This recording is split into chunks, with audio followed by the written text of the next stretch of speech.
All, this is Mrs.Lalithamani, Associate Professor from SNS College of Nursing. In this lecture series, every month we are learning about some new topic and how it is happening and why, what are the reasons, everything we will be learning. So in this topic, we will be learning something about the mechanical ventilator and its importance.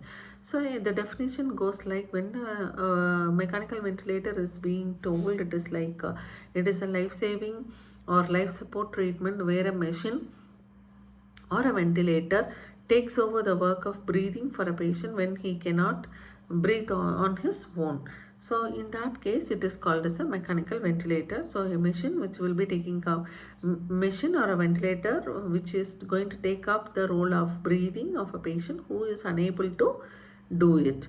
So the most probably the patient who is in unconscious stage, or the patient who is under general anesthesia or having any other problems related to the postoperative unit and postoperative care, the patient or respiratory system action compromised. So all these patients will be under the mechanical ventilator control.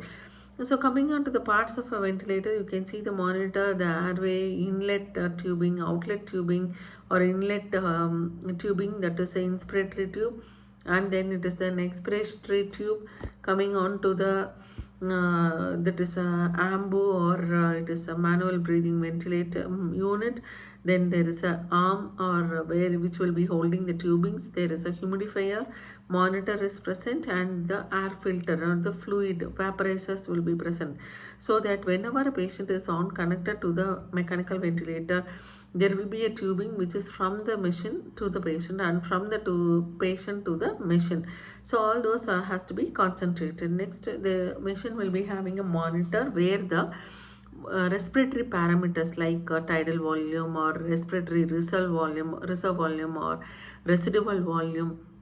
Then coming on to the inspiratory reserve volume, expiratory reserve volume, and the oxygen saturation, everything can be notified in the monitor, and the patient respiratory gas exchange also can be seen.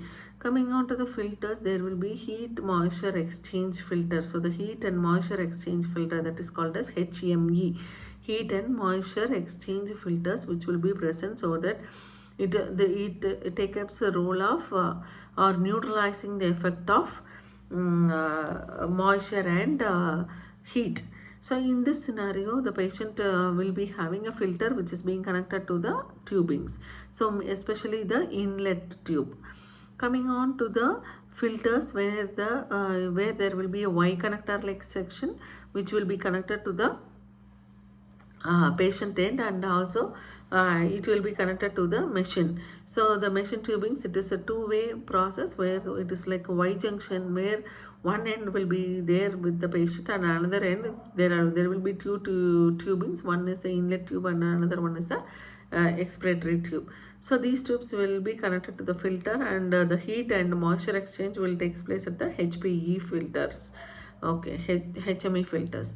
There will be humidifiers. It is something called as the oxygen is being made humidified. So in this case,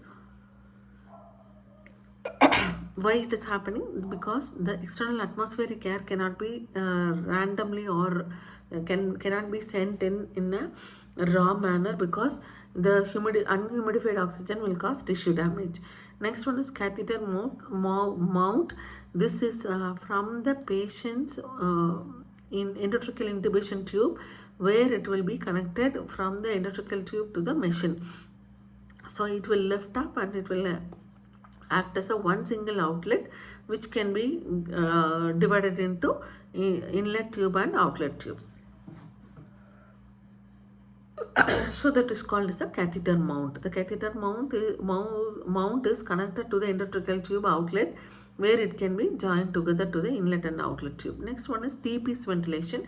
In this T-piece ventilation, there will be an air exchange along with the external environment. It is not only the machine is providing oxygenation, but the patient will be getting oxygen even from the external atmosphere, that is the atmospheric air will be withdrawn. When the gas exchange takes place, along with the exchange already happening inside the TP's ventilator, that is TP's unit. So whenever we see a patient with TP's, understand that atmospheric air is mixing up. And the common ventilator settings, however it is happening in the ventilator, are we need to concentrate on the mode of the ventilation, what is the tidal volume value set, frequency or rate of respiration, FiO₂, fraction of inspiratory oxygen,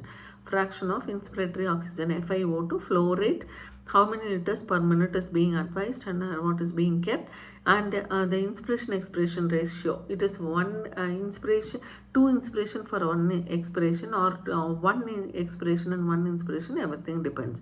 So PEEP value, sensitivity, and the patient will be having the ratio of oxygenation. So when we say the commonest modes available, we need to think about how it is being handled, and the values that are coming in the monitor has to be scrutinized. So if there is any changes happening in the PEEP value or tidal volume or end expiratory pressure, residual volume, we need to focus on. Until we meet the next, we will thank you.